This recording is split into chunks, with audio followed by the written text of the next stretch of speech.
கிறிஸ்துவுக்குள் பிரியமானவர்களே, ஆண்டவராகிய இயேசு கிறிஸ்துவின் நாமத்தில் உங்களுக்கு அன்பின் வாழ்த்துக்கள். இந்த அக்டோபர் மாதத்தை காணும்படி கிருபை பாராட்டின ஆண்டவருக்கு ஸ்தோத்திரம் உண்டாவதாக.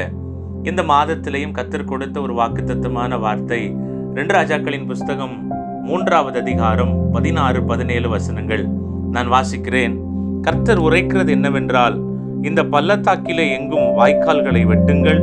நீங்கள் காற்றையும் காண மாட்டீர்கள், மலையையும் காண மாட்டீர்கள்.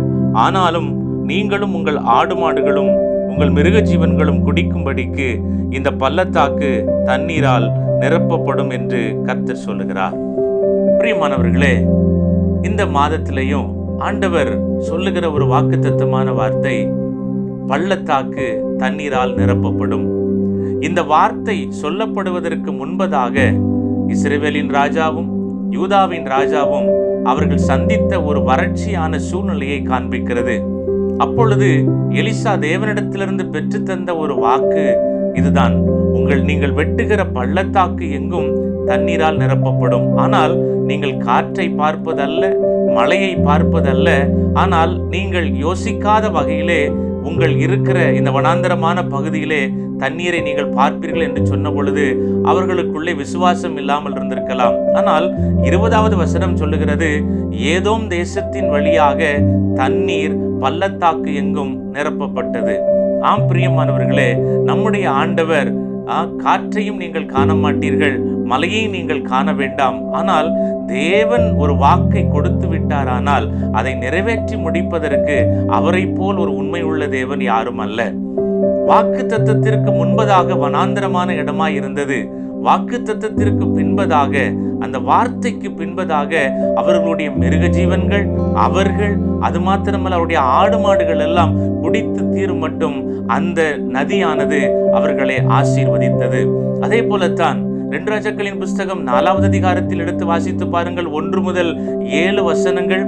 தீர்க்கதரிசிகளுடைய ஒரு மனைவி, அவருடைய 2 பிள்ளைகள், அவர் கடன் வாங்கினதின் நிமித்தமாக அந்த கடன்காரர் 2 பிள்ளையும் மனைவியும் அடிமையாக்க அவர் வந்திருந்தார். இந்த விஷயம் எலிசாவினிடத்திற்கு வந்தபோது எலிசா அந்த அம்மாட்ட கேட்ட வார்த்தை, உன்னிடத்தில் என்ன இருக்கிறது? ஒரே ஒரு குடம் எண்ணெய் மாத்திருந்தான். இப்போ இந்த வார்த்தைக்கு முன்பதாக அவளிடத்தில் இருந்தது ஒரு குடம் எண்ணெய்.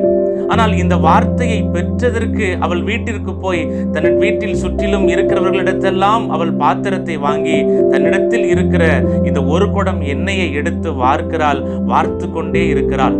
எப்பொழுது வெறுமையான பாத்திரங்கள் இல்லை என்று சொன்ன பொழுதோ அப்பொழுது இந்த எண்ணெய் ஊறுகிறது, வடிகிறது, நின்று போயிற்று. மீதி எல்லா பாத்திரங்களும் எண்ணெய்களால் நிரப்பப்பட்டது. அன்றைய தினம் அவளுடைய கடன் பிரச்சனை நீங்கி அவள் ஜீவனம் பண்ணினாள். பிரியமானவர்களே, அது மாத்திரமல்ல, நீங்கள் லூக்காவின் புஸ்தகம் 5வது அதிகாரத்தை எடுத்து வாசித்து பாருங்கள். 1 முதல் 11 வசனங்கள். முழுவதும் பிரயாசப்பட்டு பேதுருவினுடைய படகில் ஒரு மீனை கூட அவனால் பிடிக்க முடியவில்லை.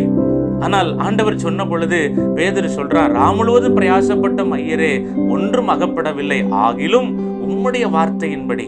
நல்ல கவனித்து பாருங்க, வார்த்தைக்கு முன்பதாக அவன் தோல்வியின் பாதையில் நின்றவன். கர்த்தருடைய வாக்குக்கு பின்பதாக 2 படகு நிரம்பத்தக்கதான மீன்களை அவர்கள் நிரப்பினார்கள். இதுதான் கர்த்தருடைய வார்த்தை. நீங்கள் எப்பக்கத்திலிருந்து எனக்கு ஜெயம் வரும் என்பது உங்களுக்கு தெரியாது. ஆனால் கர்த்தர் சொல்லிட்டார்னா எந்த வழியிலையும் அவரால் உங்களுடைய பள்ளங்களை எல்லாம் அவரால் நிரப்ப முடியும், உங்கள் சூழ்நிலைகளை எல்லாம் அவரால் மாற்ற முடியும். ஆகவே கர்த்தருக்குள்ளே நீங்கள் விசுவாசித்திருங்கள். ஆண்டவர் கொடுத்த வாக்கின்படியே நீ காற்றை காண மாட்டாய், நீ மலையை காண மாட்டாய். ஆனால் உன்னுடைய பள்ளத்தாக்குகள் எல்லாம் அந்த தேவ நதியினாலே நிரப்பப்பட்டிருக்கும். இந்த வார்த்தையின்படியே கர்த்தர் இந்த அக்டோபர் மாதத்திலே உங்களை ஆசீர்வதிப்பாராக. God bless you.